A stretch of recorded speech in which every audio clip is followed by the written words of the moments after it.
welcome to Back from the Abyss. I'm Dr. Craig Heacock. This is a place for stories of hope, for psychiatric stories of healing. And today, I'm going to tell a couple stories that came out of some letters that I found. Now, for those of you who know me, which is some of my listeners, you know that I am a purger. Whatever is the genetic makeup of a hoarder, and that clearly hoarding has major genetic component. Whatever that is, I have the opposite. So, for example, one of my favorite things to do is to go through the garage, find stuff and just put it out on the curb and watch and wait, see how many minutes it will take for someone to take it. And it's just shocking to me because it doesn't matter what I put on the curb, old skis, broken dresser, hula hoop, painted some strange color, it's gone within minutes. And clearly the people that picking up are full of joy. And I'm shocked. I'm happy for them. And I'm getting a little vicarious joy in how much joy they're getting, but I am a purger. Sometimes I think, maybe I'd be happier if I just lived in a little house with my road bike, my cruiser bike, my running shoes, a frisbee, an LED frisbee for nighttime, some music, my guitar. And that would be a simple, happy purger life, but that's not how our house is. It's got a lot of stuff in it. So, but one thing I do hold on to dearly, because I have a huge sentimental part of my heart, is I hold on to letters and I hold on to cards. And the other day I was going through a file of letters of patients, because anytime I get a letter from a patient over the last 20 years, I keep it. And it was mind-blowing because the first letter in the file was from the woman who I talked about. It was a couple months ago in the countertransference sadism episode. So if you haven't listened to that, stop right now. It's very short. Well, it's half hour, but I think this story will mean much more if you go back and listen to that. But the gist of it was that I worked with a woman in my third year of residency at Brown, and it went horribly, horribly. And she wouldn't talk. She literally would just glare at me, or sometimes curl up in a ball, or even just face away from me. And I acted out my unconscious, through what we call projective identification. I was brutal to her. I got on email, I wrote notes, I turned away from her. I acted out, but I was justifying it with my conscious brain, saying, oh, she doesn't want to talk, I'll just do work. So it was a shameful incident. And one for years I just looked back on just thinking, what was I doing? Because this is the woman, as you might remember, who, when I told her I wasn't going to do therapy with her anymore, she stormed out of my office and smashed a window. So anyway, a few weeks ago, right after the countertransference sadism episode with Saj, I found this letter. And this was written 2007, so a couple of years after I finished residency. And I changed a few details to protect confidentiality. So here's what she wrote. Again, this is a woman who I thought of as one of my greatest failures, and something I didn't actually even want to share with people because I was so embarrassed how I acted. So she says, June 2007. Dear Dr. Heacock, this is Jessica. I was your patient in your third year of residency at Brown.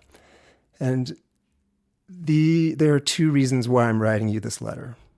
The first reason is because this letter is a homework assignment from my current doctor. The second reason is because I would like you to know how much I've changed over this past year. A couple of months ago, I had a dream that I was in session with one of the doctors in his third year of residency. The dream was about the doctor not giving me a chance to listen to me and explain myself. I was pleading with the doctor to allow me to explain why I was bothered by something. And as I was pleading, I grabbed the doctor's shirt, not something I would ever do. And this was not out of aggression, but out of pleading for someone to give me a chance to explain myself. And then that doctor turned into you. My interpretation of the dream when I had you for a doctor, I hardly ever spoke up about what I wanted to say with you until it was too late. I lost my chance. I was afraid you did not want to help me or even have me as your patient. The begging and pleading part of the dream was about giving me another chance because of all the times I did not talk in session. There was an underlying reason why I began to push doctors away by not talking and saying, I don't want to be here, even though I did want to be there. I really did want someone to talk to and someone to listen to me and to care about me, what I said or what I did.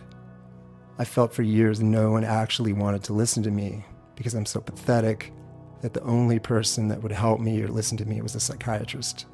I wanted to show you that I was worth getting help. The other reason, which was probably the main reason why I did not want to talk in therapy, was because I did not want to get attached or make a connection, to trust and to talk with and express my fears and thoughts, and then have it end in 1 year. Or a little side note here, in my residency, sometimes we would see patients for a year and pass them off to another resident, and other times we would see them for 3 years. Like I said before, I can't really talk to anyone I know about how I feel except doctors. I get used to that person I'm hurt when they leave after just a year. It was easier to push the doctors away than to open up and talk, so my feelings wouldn't get hurt and I wouldn't feel that loss. But this year, I began to trust again. Last summer, I was having a really difficult time, and during my second session with the new resident, I could not bring myself to talk. I felt really hopeless and no one could help me, and he basically told me if I wasn't going to talk, then just leave. Then I had to wait 2 more months for another resident to, quote-unquote, pick up my case, and I got a new doctor, Dr. A. It was different with her. She had great patience and persistence with me, and after 2 months of waiting, I was finally ready to try to talk. Dr. Heacock, I'm very different now. I talk through the whole session. Sometimes I have so much I want to talk about that we don't get to talk about it during one session. I write that down and we talk about it the next time. Remember how I used to move my chair back in the corner or crawl up into a ball and hide from you? I don't do that anymore.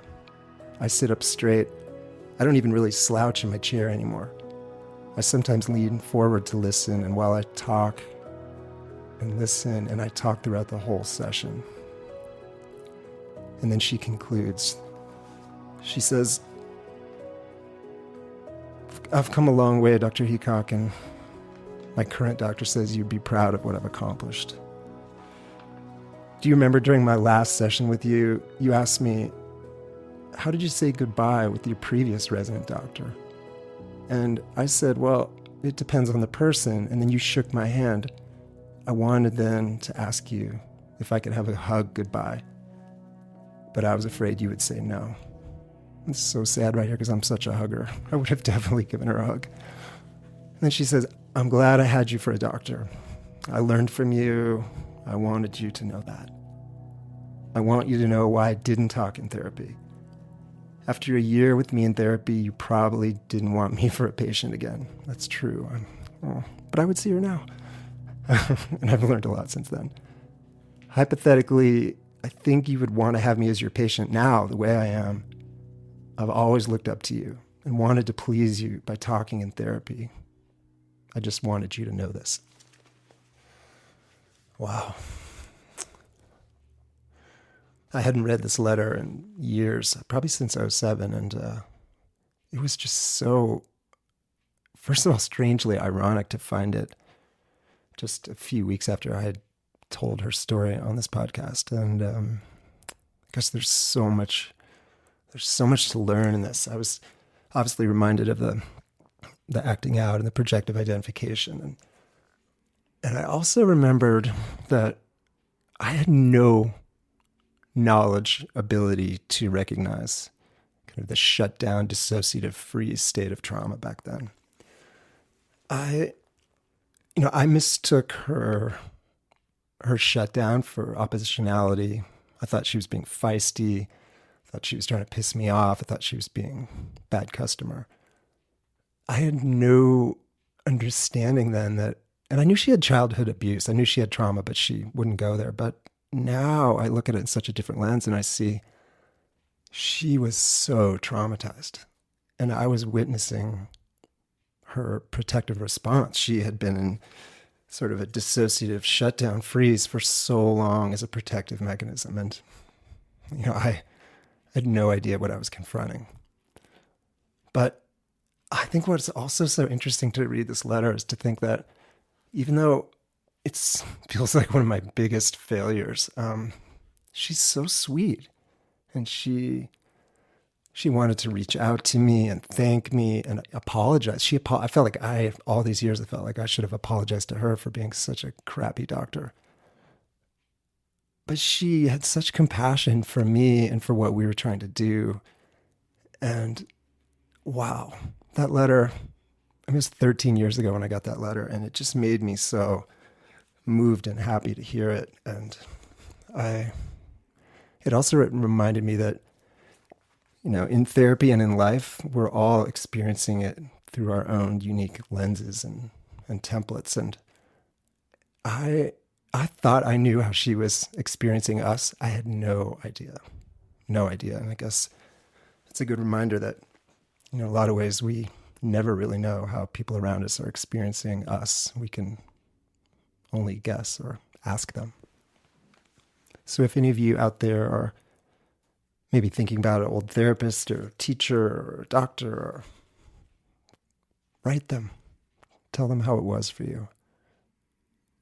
As I look through, there's so many letters in this folder. I'm just going to share 3 with you today, but wow, they really not only just filled up my heart, but just brought back so many lessons and memories. And yeah, thank you.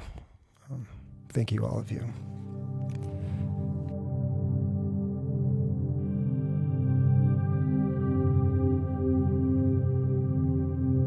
Okay, here's the next 2 letters. A little context first. One of the really difficult kind of dialectics balances that docs have to do is we have to balance hope with realistic prognosis. For most of human history, doctors could do nothing, essentially, just provide hope and presence. But lately, we have a lot more things to offer. But then compound that within psychiatry. What's the prognosis for bipolar disorder? Well, it depends. And it depends on, here we go, it depends on whether you have full-blown bipolar 1 manic depression. It depends on your adverse childhood experiences. It depends on parent-child attachments. It depends on substance use, what substances and when, to what degree, and where they happen in the developing brain. It depends on how carefully you manage your sleep. It depends on how early you get treatment. It depends on whether you're able to find loving, supportive relationships in your life. It depends on whether you're able to develop meaning and structure, and on. I could go on for 15 more minutes. But the gist of it is that establishing prognosis in psychiatry is really hard, yet so many people want to know, particularly when they're young. And I talked about that last episode, that major psychiatric illness, the big ones like bipolar disorder and schizophrenia and unipolar depression, typically hit in the teen years. So I'm often having these discussions with families about prognosis. And so you're trying to present hope, but you're also trying to be realistic. So these next 2 letters have to do with this dilemma. These letters relate to a young man I saw about 13 years ago. And I think I had maybe 4 visits with him. He was late adolescence. And it was pretty clear to me at the time that he was going to have a really ominous path. One of the main things I think we do in medicine is we do pattern recognition. And one of the reasons I think residency is so long and that we see so many patients is so we can get really good at pattern recognition. And I remember meeting this kid, we'll call him Matthew. And from the get-go, from the very first eval, I thought, oh no. And this was a kid with a bipolar spectrum disorder with psychosis, substance problems, No insight into his illness, no interest in treatment. He would get pretty psychotic and violent at times. And I think on the fourth visit, I met with he and his mother, and I said, I'm super worried about Matthew, and I wonder if we should have him apply for Social Security disability. Typically, I would not recommend Social Security disability for someone so young. I mean, that's a heavy thing to talk about, because basically to get Social Security disability, you have to be proven incapable of maintaining full-time competitive employment. And he was young. I mean, he was a late teenager. And I said, because I'm just worried that Matthew's not going to be able to support himself. And I think it would be good to at least try for this. And the mom looked like I'd stabbed her. And she just turned white and shut down. And when they left, I thought, oh no, what did I do? So I never saw them again, but I did get 2 letters from Mom. So here's the first letter. This letter was like a gut punch. Okay, here we go. Dr. Heacock. After my conversation with you this morning, I drove to Boulder, and during the drive there and back, I formulated in my mind some things I really want to share with you. One theme that I teach year after year is to be very careful about the words you use towards any child. What you say can have lifelong effects, and I would definitely categorize what you said as having damaging effects. An analogy I would use would be a coach getting a boy on his team that really has no athletic talent. Instead of being patient and getting to know the child and see what his strengths were, the coach tells the boy he has no talent and he will never be a ball player, and the best thing for him to do is get off the field immediately. You formulated in your mind what Matthew's deficits were and what his outcomes were going to be after you only spent about 3 hours of time with him. You read prior material and charts about him, but never really got to know him, and you sentenced him to doom and gloom. Those words hurt, and if Matthew had a mind to, he could use those words to go ahead and tell himself that I'll never amount to anything. I belong in jail.